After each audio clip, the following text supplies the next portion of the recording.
নিউইয়র্কে জ্যাকসন থেকে আপনাদের সঙ্গে আছে আমি খালেদ মহিউদ্দিন। জুলাই সনদ নিয়ে অনৈক্য কাটেনি। এইটাকে যদি অন্তর্বর্তীকালীন সরকারের অন্তর্বর্তীকালীন সংবিধান হিসেবে মেনে নেন, ঠিক তখনই এই নির্বাচনটা জাস্টিফাইড হবে। শপথ নিয়ে এটা কার্যকর করার স্টেপ না নেন, সেটার কনসিকুয়েন্স কি হবে সময় বলবে। গণভোটে হা জয়যুক্ত হয়েছে এবং গণভোটে যাওয়ার সিদ্ধান্ত প্রাথমিকভাবে বিএনপি দিয়েছে এবং তারেক রহমান সাহেব বলছেন হাতে ভোট দিতে। আমরা মনে করি সেজন্য গণভোট ব্যাপকভাবে জয়যুক্ত হয়েছে। সেই হিসাবে গণভোটের রায়ের আলোকে এই সংবিধান সংস্কার করাটা জরুরি এবং সেক্ষেত্রে সংবিধান সংস্কার পরিষদ হিসাবে তাদের ওত নেওয়াটাও ছিল জরুরি।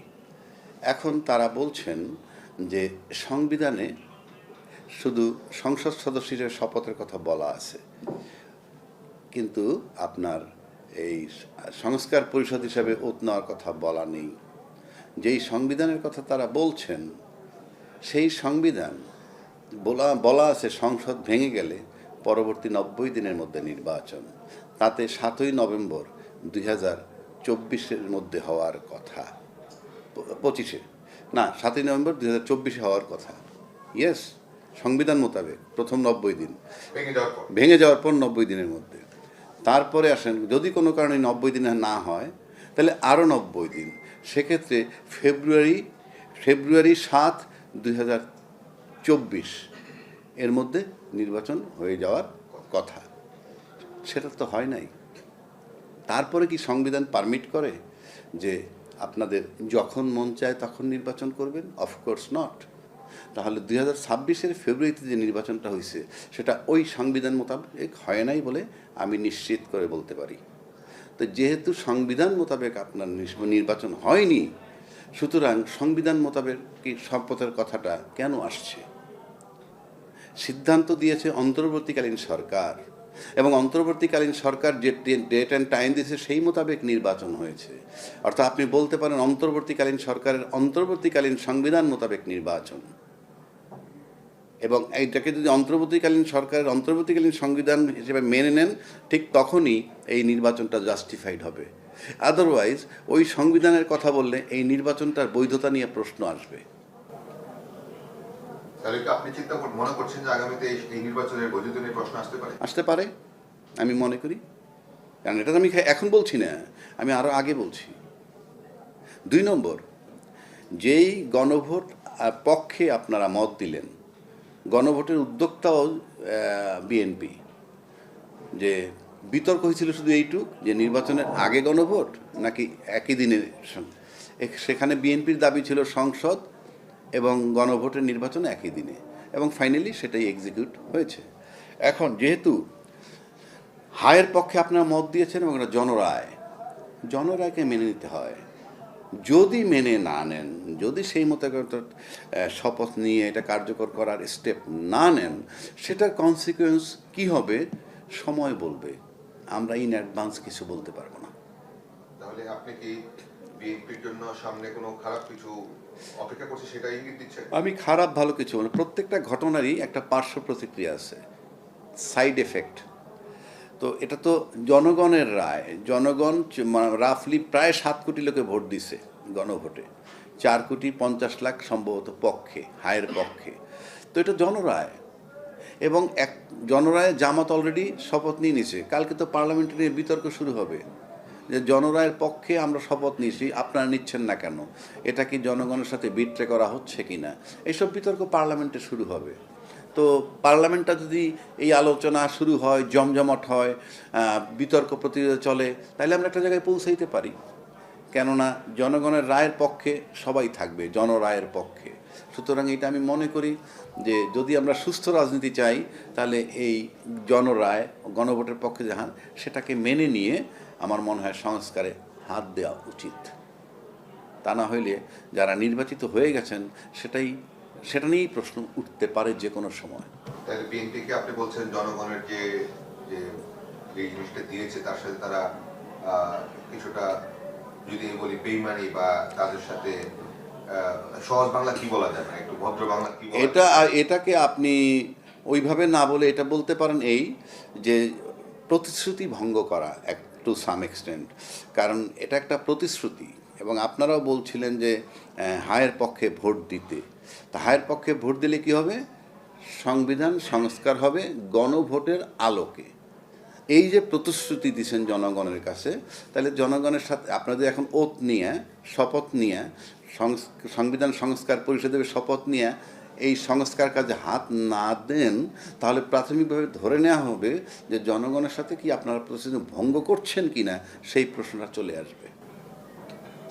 Thank you very much. কিন্তু তারা তো জুলাই সনদ বাস্তবায়ন করবে, যেগুলিতে সবাই একমত হয়েছে, যেগুলি তারা নোট অফ ডিসেন্ট আছে, সেগুলি তো গণভোট হওয়ার পর গণভোটে কিন্তু 4টা দফায় 84টা সংস্কারের কথাই বলা আছে। আপনি যখন হ্যাঁ আর নাতে চলে যাবেন, তখন আপনি আর ওভাবে আলাদা করতে পারবেন না। তা আমার নোট অফ ডিসেন্টের কি হবে? নোট অফ ডিসেন্ট তো হয়, নোট অফ ডিসেন্ট দিছেন বলেই তো আপনার সঙ্গে গণভোটে গেছেন। রাজনীতিবিদদের বিরুদ্ধে কোর্টে মামলা হয় না, কারণ তাদের একটা লাইন আছে, সুন্দর লাইন। সেই লাইনটা কি জানেন? রাজনীতিতে শেষ কথা বলতে কিছু নাই, ওইটা দিয়ে কাভার করে। এই জন্য কখনো জামাত বন্ধু, কখনো জামাত শত্রু, নো ম্যাটার। এইবার আসেন আপার কথা, কতগুলা কথা আমি সমর্থন করি। অস্ত্র উদ্ধার হয় নাই, এবং অস্ত্র উদ্ধারণে এখনো বাজারে অস্ত্র আছে। পাশাপাশি আপনি একটা লোকের বৈধ অস্ত্র জমা নিচ্ছেন। বৈধ অস্ত্র জমা নেওয়ার মানে হচ্ছে যারা সন্ত্রাস করবে তারা নিশ্চিত যে বৈধ লোকটার কাছে, যার বৈধ অস্ত্র ছিল তার কাছে অস্ত্রটা নাই। আপনি কিন্তু এই একটা 32টা ফ্ল্যাটের একটা বাড়িতেও যদি জানে যে এখানে এক ভদ্রলোক আছে যার 2জন গানম্যান আছে, অথবা তার 2টা রিভলভার আছে লাইসেন্সদারি, এটা যখন জমা নিয়ে নেয় তখন ওই সন্ত্রাসীরা জানে যে এই বিল্ডিংটা অস্ত্রমুক্ত। আপনি এই জমা নিয়ে কিন্তু আমাকে আরও বিপদের মুখে ফেলে দিচ্ছেন। ইভেন আপনি যদি ভোটের চিন্তাও করেন, সেক্ষেত্রে ওটাও আপনি এক ধরনের সিকিউরিটি। আপনি বৈধ অস্ত্র জমা নিচ্ছেন, অবৈধ অস্ত্র বাজারে থাকছে। এরপর আসেন 1 লক্ষ সেনাবাহিনীর কথা বলা হয়েছে, মাঠে নামবে প্লাস এরা কতখানি নিরাপত্তা দিবে? তা কেন বলছি কথাটা আসছে কেন? আমরা সম্প্রতি জানি একটা ঘটনা ঘটছে আপনার জাহাঙ্গীর গেটে বোধহয় জাহাঙ্গীর গেট বা কোনো গেটে প্রবেশ পথে ঢাকা 17-এর একজন প্রার্থী জামাতের, তার নাম খালিদুজ্জামান। উনি ওটার ভিতরে ঢুকতে গেছেন, উনি বাধাপ্রাপ্ত হয়েছেন, বৈধভাবেই তাকে বাধা দিছে যে তার কাছে গানম্যান ছিল। আপনি প্রায়র পারমিশন ছাড়া, প্রায়র পারমিশন বলতে এটা ক্যান্টনমেন্ট বোর্ড অথবা স্টেশন কমান্ডারের পারমিশন লাগে, নাহলে আপনি যেতে পারবেন না, কারেক্ট। এবং সেখানে সে কিছু উদ্যত্তপূর্ণ আচরণও করছে, আমরা দেখেছি, প্রত্যাশা করি নাই। এবং সে তুলনা করছে তারেক জিয়ার সাথে, যে উনিও প্রার্থী আমিও প্রার্থী, মানে বিষয়টি নিলাম তারেক জিয়া যেতে পারলে আমি পারবো না, কেন সেটা বলে নাই, সে মিন করে। তো এটা একটা বার্তা দেয় যে লেভেল প্লেইং ফিল্ড নাই, আমি সে জায়গায় যাচ্ছি না, আমি যাচ্ছি নিরাপত্তার জায়গাটা। ওইখানে যে ঘটনাটা ঘটছে সেটা যে বডি অন ক্যামেরায় যেটা আর্মি ধারণ করছিল, সেটা যখন বাইরে চলে যায় এবং সেটা যখন সোশ্যাল মিডিয়া আসে, তখন আমার কাছে একটা প্রশ্ন আসে যে আপনি তো নিরাপত্তার কথা বলে আমাকে ঢুকতে দিলেন না, কিন্তু আপনার বডি অন ক্যামেরার ছবি যখন চলে যায় বাইরে এবং সেটা যখন আমার সোশ্যাল মিডিয়ায় চলে আসে, তখন তো আপনার আপনার নিরাপত্তা আপনি দিতে পারতেছেন না। আপনি যখন আপনার নিরাপত্তা দিতে পারতেছেন না, আপনি যে অন্য নিরাপত্তা দিবেন, মানে আমি কিভাবে আশ্বস্ত হব এর উপরে, এটা আমার কোশ্চেন মার্ক। আরও যে ইনফরমেশন যায় নাই সেটাও তো আমরা জানি না, আমি ধরে নিলাম আর যায় নাই, কিন্তু যেতেও তো পারে। এটা আমার একটা উদ্বিগ্নর জায়গা। এইবার আসেন প্রশাসনের কাজ। আরও প্রশাসন কি ফ্যাসিজমের পক্ষে আছে না বিপক্ষে আছে? একটা এক্সাম্পল দিলে আপনি বুঝবেন। আপনি জানেন আব্দুল মোমেন সাহেব, সাবেক পররাষ্ট্রমন্ত্রী, উনি ঘটনার 5ই আগস্টের পরে 8.5 মাস না 8 মাস পরে দেশ থেকে বেরোইছেন। এটা উনি দাবি করেছেন, কিন্তু ওনার দাবিটাই তো আমি ধরবো, আমি কি এটা ভেরিফাই করবো? না, ভেরিফাই না, এটা উনি যখন বলতেছে সেটা আমি নিব না আমলে? না, সেটা আপনি নেন, আমি সেটা নিয়েই তো বলতেছি। উনি কি বলছেন? বলেন। উনি বলছেন আমি 8 মাস পরে বের হয়ে আসলাম। কিভাবে? আমি 8 মাস পর বের হয়ে আসছি প্রশাসনের সহযোগিতায়। উনি এর ভিতরে 6 বার সিম পাল্টাইছেন, 5 বার ঘর বদল করছেন, বাসা বদল। তাহলে এই বদলটাও প্রশাসন জানতো। তো একটা সরকার ক্ষমতায়, মানে অন্তর্বর্তীকালীন সরকার, সেটা থাকা অবস্থায় আপনি 8 মাস যাবৎ সহযোগিতা নিয়ে যখন ফ্যাসিজমের পক্ষের লোক প্রশাসনের সহযোগিতা নিয়ে যখন বেরোয়, তারপর সে গিয়ে বাইরে বলে, তাহলে অন্য যারা বেরোইছে তারা তো ওই সহযোগিতা নিয়েই বেরোইছে। তাহলে আপনি যদি নির্বাচনের ক্ষেত্রে চিন্তা করেন, তারা আগস্টের পরে কি চাইছি? কিছু সংস্কার আমরা চাইছি, কোনো সংস্কার হয় নাই, কোনো সংস্কার কিন্তু হয় নাই। সংস্কার প্রস্তাব আকারে জুলাই সনদের ভিতরে আছে, যেটা গণভোট আকারে পাশ হইলে তারপরে সংসদের 180 দিনের মধ্যে করবে, সংসদের দয়ায় অ্যাপ্রুভাল হবে। আচ্ছা, এটা হলো সবচেয়ে একটা ব্যথার জায়গা। কেন ব্যথার জায়গা? আপনি যে নির্বাচনটা করতে একই দিনে গণভোট আর এই সংসদ নির্বাচন হইল, এটা যে কত বড় ব্লান্ডার হয়েছে, এটা তো বিএনপির দাবির মুখে আমি পড়তে আমি হয়েছে। আমি সেটাই তো বলতেছি। এটা যে কত বড় ব্লান্ডার হয়েছে, এটা নির্বাচনটা হয়ে যাওয়ার পরে বুঝবেন।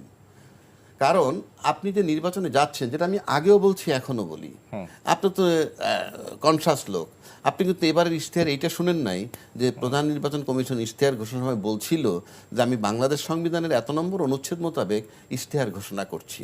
উনি বলেননি, উনি ইশতেহার দিছেন। বা 59 বছর বয়সে সচিবও তারা স্যার ডাকে।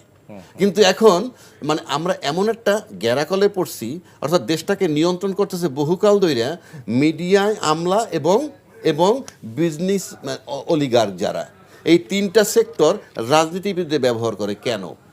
বিষয়টা হচ্ছে এই সব কিছুর ঘুরে সূত্র হইল টাকা, সব কিছুর কেন্দ্রবিন্দু ঘুরে ফিরে টাকা। এই টাকাটা কিন্তু একমাত্র বিজনেসম্যানদের কাছে, বিজনেস অলিগার্ক যাদেরকে আমরা বলি। রাজনীতিবিদদের কাছে টাকা নেই। শেষ করতে দেন। ওই যে রাজনীতিবিদ ব্যবসায়ীদের কাছে যে টাকাটা আসে, সেটা রাজনীতিবিদদের একটা অংশ দিয়ে রাজনীতিবিদদেরকে কিনে রাখে।